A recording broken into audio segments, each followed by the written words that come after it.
Nobody wants President Newsom either. Nobody believes in that guy. That guy con man. Everything he did in California, from trying to mandate vaccines for kids, being caught public without a mask and lying about the fact that he was outdoors. Yeah. Nobody believes in that guy. He's just a politician, just a stone cold, narrative driven politician. Nobody thinks he's a real human. Whether you like Trump or not, whether you think he's corrupt or not, that's a human being. You know what that guy is. Same thing with RFK Jr. Whether you believe that he's correct about vaccines or whether you believe his policies would be effective, and you know that's a human being. With Newsom, you got like this construct, this cardboard cutout of a person. I don't think people... What happens when Gavin Newsom's ego meets Joe Rogan's zero-filter honesty? You get a roast so brutal California might apply for witness protection. Rogan turned Newsom into a live-action TED Talk on failure featuring Botox, hypocrisy, and delusion. This wasn't a debate, it was an execution. And Gavin, he brought a gallon of hair gel and a water pistol to a flamethrower fight.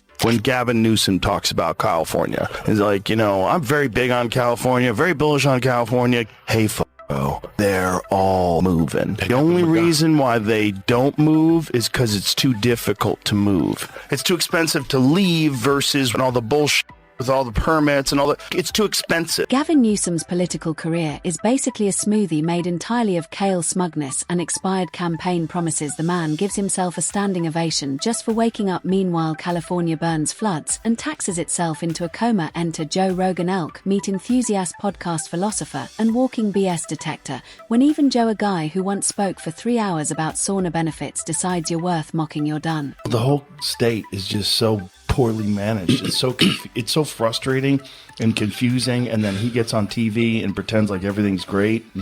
And California is the best. We have the best state. We have the most amazing economy. And like, you're out of your mind, dude. You've ruined this state. Like, personally ruined. If you're enjoying this video, hit subscribe and ring that bell, because Gavin Newsom is about to get verbally mugged. He struts around like California is the VIP section of America, and he's the velvet rope with gelled hair and game show host energy. He governs like a guy who wandered onto a Senate floor by accident. But don't worry, there's always time for quinoa sliders at his sustainability summit, while every major city crumbles like gluten. Free toast. Did you see the governor talking about what to do with the land of all these homes that have been burnt down? And he did this little dance, like some ideas around some land use concerns he has around speculators coming in, buying up properties, and the like. So we're already working with our legal teams to move those things forward. And with a big smile on his face. Look at the little wiggle he does with his shoulders. These people lost their homes. A lot of those people don't even have fire insurance because the fire insurance pulled out of California. Like, it's all insanely mismatched. Joe Rogan took one look at Newsom and said, all right, let's dismantle this hologram of competence. It was like watching a grizzly bear debate a barista who thinks vibes count as public policy. From homelessness to economics, Gavin pitched California as the promised land where tent cities are community living and broken sidewalks mean innovation. Meanwhile, Rogan blinked and asked, is this a prank show, or did the group project leader just ghost us? Like a bizarre, I did enjoy affecting the election. Dude, imagine. I can imagine. I did enjoy it because I didn't want to. I did not want to get involved in any way, shape, or form. But it got so weird. Yeah, crazy. You'd expressed that publicly in the past. I was like, I don't want to have nothing, and I don't want to have anything to do with it in the future. I didn't want to. I just felt sucked into it. I'm like, like, we can't do this again. We can't do it with these same people that does for 4 years, and then they're gonna we're gonna do it differently now. Like what's going on? Did you see what's going on? Obviously, you've seen what's going on in California. But the governor gave this creepy fucking speech where he was talking about... Let's talk Newsom's environmental record, aka the greenest dumpster fire in politics. He brags about going eco-friendly while wildfires roast half the state. He bans gas-powered lawnmowers, then watches power grids collapse. Rogan didn't even try, he just muttered logic, took a vacation. Then came the pandemic. Gavin locked down the state, went maskless to a 5-star dinner, and hummed rules off for peasants. Meanwhile, Joe hit back with data, common sense, and a verbal chokehold made of vitamin D and logic. You know, when I went there, I had a great relationship with President Xi. We got along very well. And they treated me better than anybody's ever been treated. And I said, this air is good. Do you know they closed every factory 1 week before I got there from within 200 miles? That's like what Gavin Newsom did when Xi Jinping came to San Francisco. He cleaned it up. He cleaned it up. He got rid of all Isn't the homeless it terrible people? in a way to think, you know, he cleaned it up and then it became a pigsty. Well, the dumbest thing is he said when when your friends come by, when you have visitors, you clean up your house. Like, how about just keep your fucking house clean? Can you imagine? That's the dumbest thing I've ever heard anybody say ever as a governor as to excuse to why you finally cleaned up your homeless problem. People are fleeing California like it's a cruise ship with a hole, and Gavin is plugging it with campaign flyers. Meanwhile, Rogan packed up, moved to Texas, and turned his exit into a podcast war cry. Education. Newsom treats it like a Pinterest board, lots of buzzwords, no execution. Kids graduate with a thesis on equity but can't do long division and the justice system. According to Joe, it's Chuck E. Cheese for criminals. You see what Gavin Newsom said to him? No. Pull that post up, Jamie. Gavin Newsom said that you should be posting this. That we're going to make it illegal, and I'm going to sign a law. And he said, "Professor suck." Didn't. Yes, he did.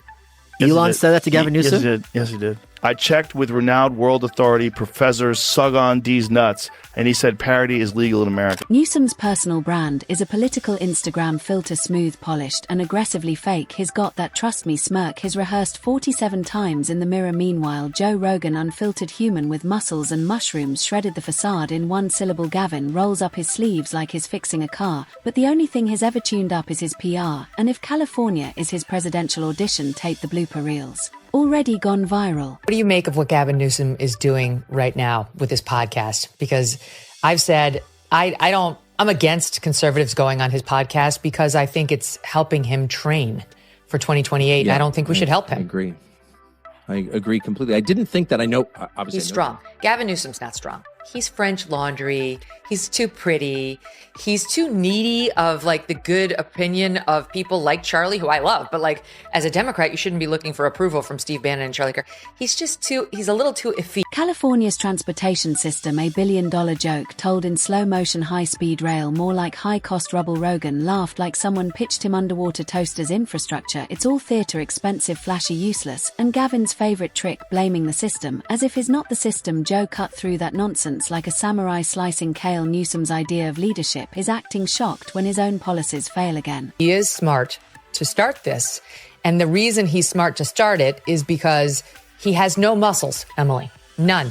He's a sinewy little weakling when it comes to arguing any of these issues, especially cultural issues, because he, like all liberals, has never had to do it.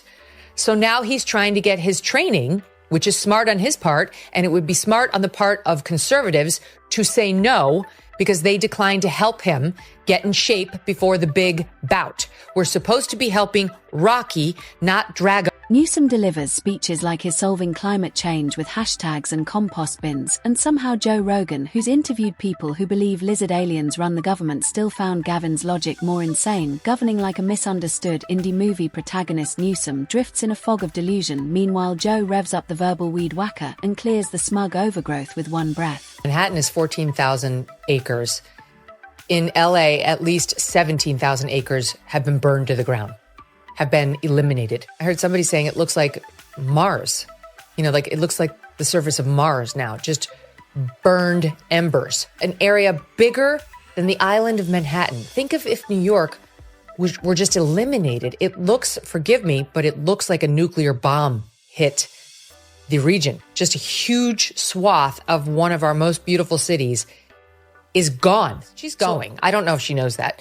Gavin Newsom, same. You're effed. Stop telling us about the embers in your hair. It's over for you, my friend. I'm sorry, but your political career ended last week. Again, he's pretending like he doesn't know it. Newsom spins, pivots, and dodges like a Cirque du Soleil understudy, but Joe just sits back with that classic dude what face. Watching Gavin try to explain rolling blackouts during a heat wave is like watching political Jenga one buzzword away from collapse. He calls California a lighthouse. It's more like a bug zapper, bright, expensive, and frying anyone who gets too close. Rogan didn't exaggerate, he just told the truth, and it was uglier than Gavin's. Approval ratings. I tell you, I don't think Gavin Newsom is the great white hope of the Democratic Party.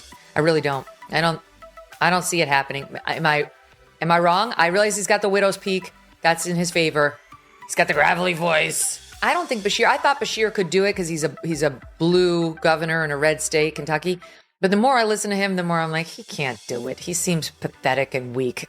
Joe Rogan didn't have to roast Gavin Newsom. Gavin did it himself with a combo of bad policy, broken logic, and Olympic-level hubris. Joe just pointed and said, "You guys see this right?" and California nodded while sitting in the dark during yet another blackout with record homelessness, tax hikes, and outbound U-Hauls. Newsom's legacy is convincing people to pay premium rates for watching their lives implode. What he found, put together after Newsom was out there claiming, never.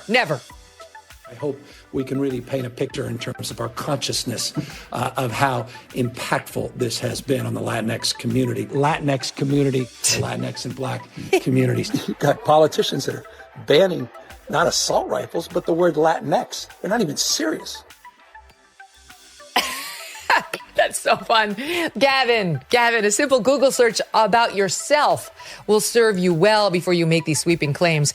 But on the same dishonest, disingenuous front, he tried to act like he's the reasonable one on the trans and the children issue. Newsom still walks around like he's hosting a global healing summit, but Rogan already gave the eulogy for his governorship and the fantasy world where banning fund-raising taxes and ignoring roads is progress. Joe's roast wasn't cruel, it was charity, like telling someone they've got spinach in their teeth, except the spinach is a failed state, and Gavin still smiling like Zoolander at a press conference. Clueless, the emperor